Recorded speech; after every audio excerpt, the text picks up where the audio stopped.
Hello, good morning, नमस्कार। मैं निशा Trivedi Gurukul competition classes के यूट्यूब चैनल पर आप सभी का हार्दिक स्वागत करती हूँ।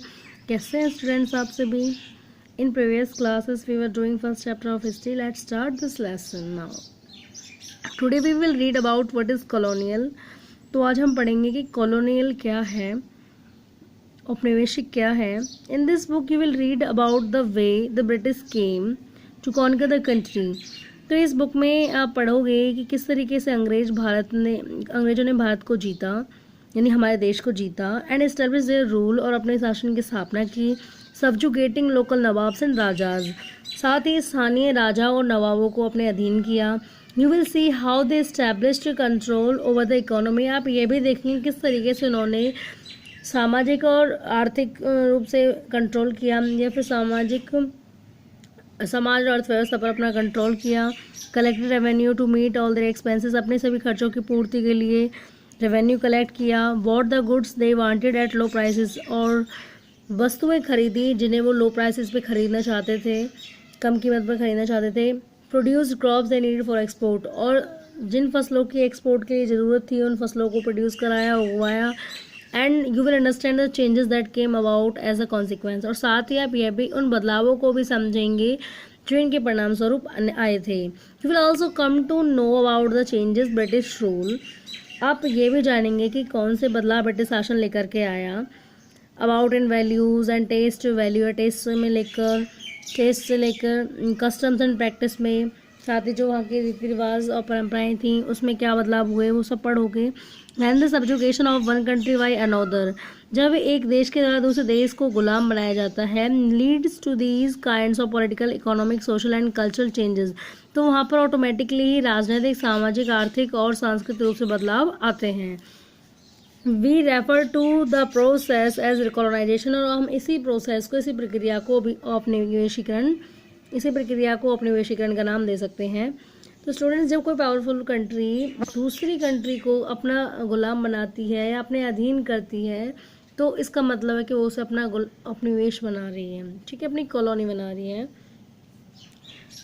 You will however find that all classes and groups did not experience, आप यह भी पाएंगे कि सभी समूहों और वर्गों ने इस तरीके के बदलावों को अनुभव नहीं किया था एक ही तरीके से। That is why the book is called our past in the plural. यही कारण है कि हमारी बुक आवर पास्ट को, हमारे अतीत को प्लूरल में कहा गया है, बहुमुखी कहा गया है।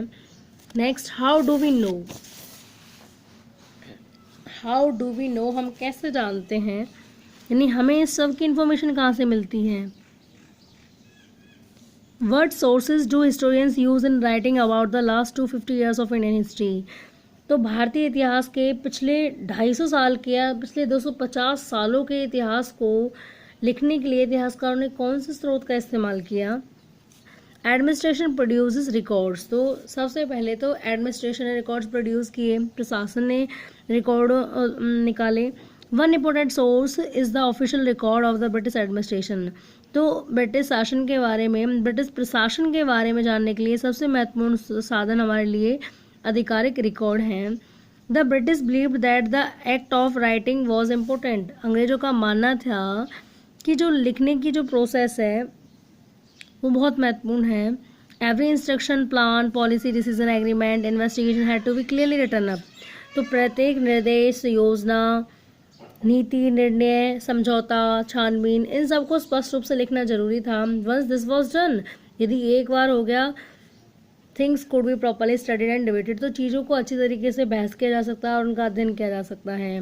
This conviction produced N administrative culture of memos, notice and reports, और इसी पूर्ण विश्वास ने एक प्रशासनिक संस्कृति में ज्ञापन, नोट और रिपोर्ट्स को प्रोड्यूस किया, तैयार किया। The British also felt that all important documents, Britishers का ये भी मानना था कि सभी महत्वपूर्ण दस्तावेज और पत्रों को needed to be carefully preserve, बहुत ही सावधानी से उनको सुरक्षित करना जरूरी था। So they set up record rooms attach to all administrative institutions, तो जितने भी प्रशासनिक संस्थाएं थीं उन्हीं से टच करके, उन्हीं से सटा करके, उन्हीं के पास रिकॉर्ड रूम्स की स्थापनाएं की।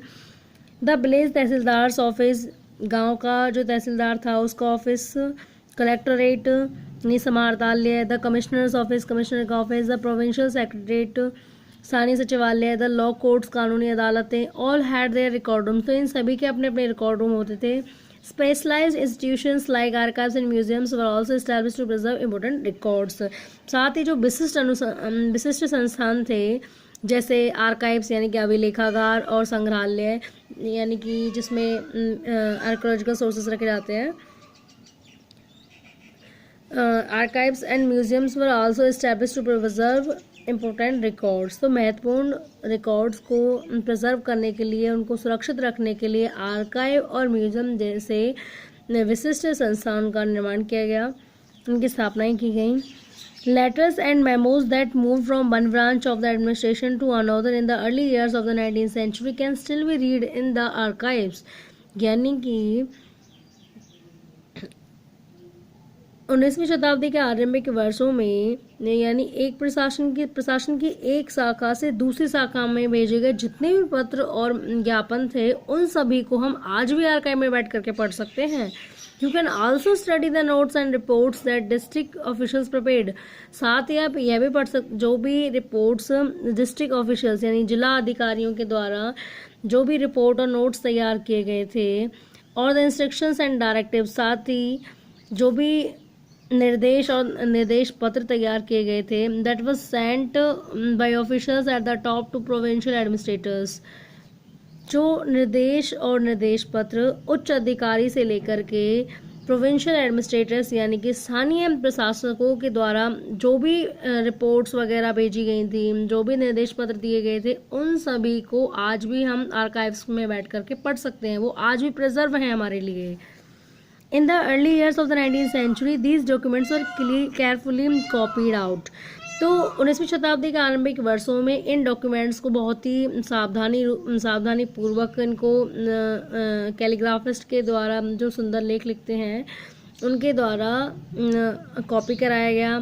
तो कैलीग्राफिस्ट होते हैं सुलेखक जो सुंदर राइटिंग लिखते हैं, या फिर that is why those who specialise in the art of beautiful writing, या फिर जो सुंदर लेखन की कला में बहुत निपुण होते हैं वही होते हैं calligraphist. By the middle of the 19th century, 19वीं शताब्दी के मध्य तक, with the spread of printing, जैसे ही प्रिंटिंग का स्प्रेड हुआ, प्रसार हुआ छपाई का, multiple copies of these records were printed. तो बहुत सारी कॉपी एंड रिकॉर्ड्स की निकाली गई as proceeding of each government department. जितने भी प्रत्येक सरकारी विभाग की कार्यवाही को आगे बढ़ाते हुए हर किसी की बहुत सारे रिकॉर्ड्स की बहुत सारी कॉपीज निकाली गई।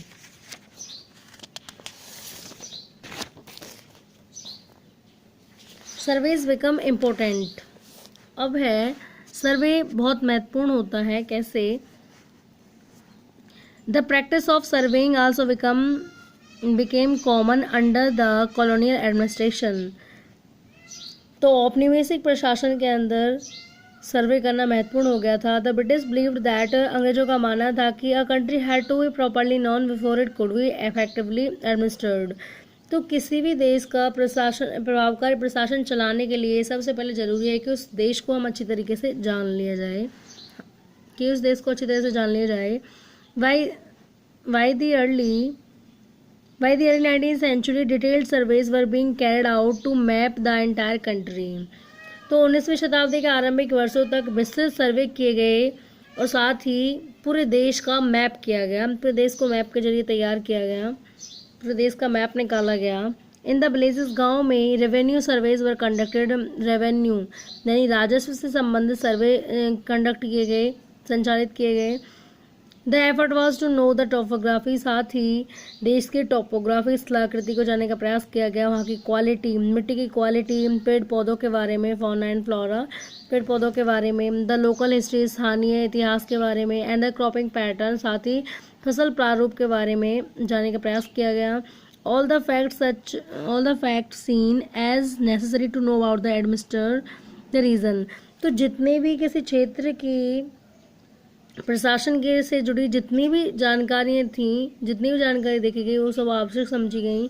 From the end of the 19th century, शताब्दी के अंतिम वर्षों में census operations were held every 10 years। तो सेंसस ऑपरेशन मतलब कि जनगणना संबंधी कार्य भी प्रत्येक 10 वर्ष के बाद शुरू किए गए। जनगणनाएं होने लगी थी। These prepare detailed records of the number of people in all the provinces of India. These prepare detailed records of the number of people in all the provinces of India. तो भारत के विभिन्न स्थानों में, यानी भारत के जितने भी क्षेत्र थे उनमें जितने भी लोग रहते थे उनका नंबर्स को रिकॉर्ड किया गया. नोटिंग इन्फॉर्मेशन ऑन कास्ट, उनकी जाति क्या उन लोगों की, वो ये भी उसकी भी सूचना रखी गई. रिलीजन एंड ऑक्यूपेशन, साथ ही उनके धर्म से संबंधित, उनके व्यवसाय से संबंधित भी जानकारियाँ रिकॉर्ड की गई. There are many other surveys, वहाँ पे और भी बहुत सारे सर्वे हुए, सिर्फ जनगणना नहीं हुई थी, और भी सर्वे हुए थे, जैसे बॉटनिकल सर्वे यानी वनस्पति से जुड़े हुए सर्वे, जूलॉजिकल सर्वे जीव विज्ञान संबंधित सर्वे, आर्कियोलॉजिकल सर्वे पुरातात्विक संबंधित सर्वे, एंथ्रोपोलॉजिकल सर्वे यानी कि मानव विज्ञान से संबंधित सर्वे, साथ ही फॉरेस्ट सर्वे यानी जंगल से जुड़े हुए सर्वे. तो इस तरीके के बहुत सारे सर्वे वहाँ पर किए गए. पूरे देश की बारीक से बारीक इन्फॉर्मेशन लेने के लिए इस तरीके के सर्वे किए गए. Thank you students, thank you so much for watching this video. Please do comment, share and subscribe this channel.